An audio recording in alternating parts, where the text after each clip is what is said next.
Bonjour à tous, aujourd'hui on va s'intéresser à un rôle qui est absolument central dans le secteur de la santé, celui d'infirmier coordinateur en EHPAD ou IDC. Et on va découvrir ensemble un guide qui a été conçu pour être l'outil indispensable de cette mission essentielle.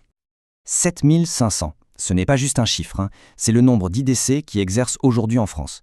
Ça donne une idée de l'ampleur et de l'importance de cette fonction qui est tout simplement vitale pour que chaque EHPAD fonctionne correctement. Alors oui, c'est un rôle clé, tout le monde est d'accord là-dessus. Mais la vraie question, c'est comment fait-on pour maîtriser un quotidien aussi complexe, aussi exigeant, qui bouge tout le temps? Eh bien, c'est précisément à cette question que ce guide apporte une réponse. Alors, pour bien commencer, il faut comprendre une chose. Le rôle d'IDC, ce n'est pas juste un poste. Non, c'est un véritable pilier stratégique. On se situe au carrefour de tout. Des soins, bien sûr, mais aussi du management et de la qualité.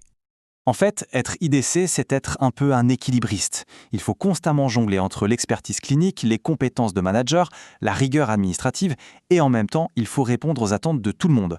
Les résidents, les familles, les équipes, les tutelles, c'est ce qui rend ce rôle aussi fascinant que incroyablement complexe.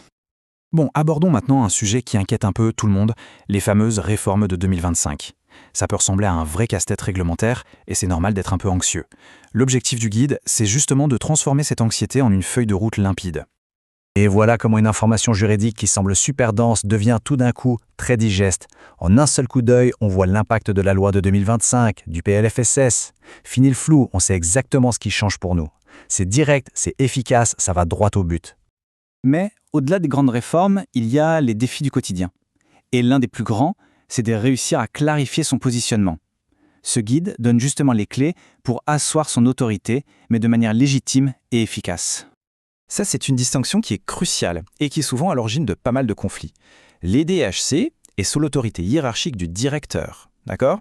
Mais dispose d'une autorité fonctionnelle complète sur l'équipe de soins. Comprendre cette nuance et surtout la faire comprendre, ça change absolument tout au quotidien.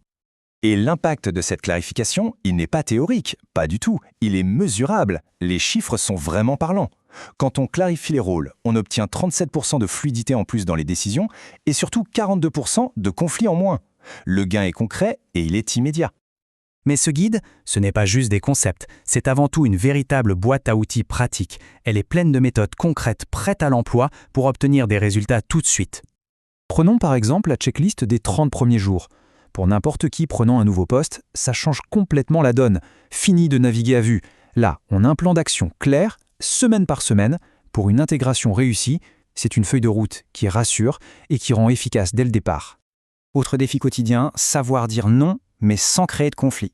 C'est une compétence essentielle. Et pour ça, le guide propose une solution. La méthode Edgar. En 5 étapes très simples, elle offre une stratégie de communication redoutable pour poser des limites de manière constructive. Alors, tous ces outils, comment est-ce qu'ils s'appliquent sur le terrain? Le guide l'illustre parfaitement, avec un cas pratique. L'amélioration de la prise en charge de la douleur, un enjeu absolument majeur en EHPAD. Et là, le premier résultat est juste spectaculaire. Après seulement 3 mois de mise en place du protocole douleur, 96% des résidents bénéficient d'une évaluation formalisée. On parle d'une amélioration massive de la qualité et de la sécurité des soins. Et le résultat peut-être le plus marquant, il est ici. Cette meilleure évaluation a permis de réduire de 28% l'utilisation des antalgiques forts. C'est la preuve qu'un meilleur suivi mène à des traitements plus ciblés, plus efficaces et au final, avec moins de médicaments. Au final, on se rend compte que ce n'est pas un simple livre que l'on referme. C'est un véritable partenaire de carrière, un allié qui a été conçu pour accompagner chaque IDC sur le long terme. Ce guide aide en fait à cultiver 3 qualités fondamentales. La diplomatie, pour faire avancer les choses sans brusquer, la rigueur, parce que la sécurité, ça ne se négocie pas, et la vision, pour enfin réussir à anticiper plutôt que de subir le quotidien. Cette citation, elle résume parfaitement la philosophie de cet ouvrage. C'est un outil qui soutient les professionnels dans leur mission, qui leur donne les moyens de bien faire leur travail. Parce que, on le sait tous, prendre soin des soignants, c'est la condition sine qua non pour bien prendre soin des résidents.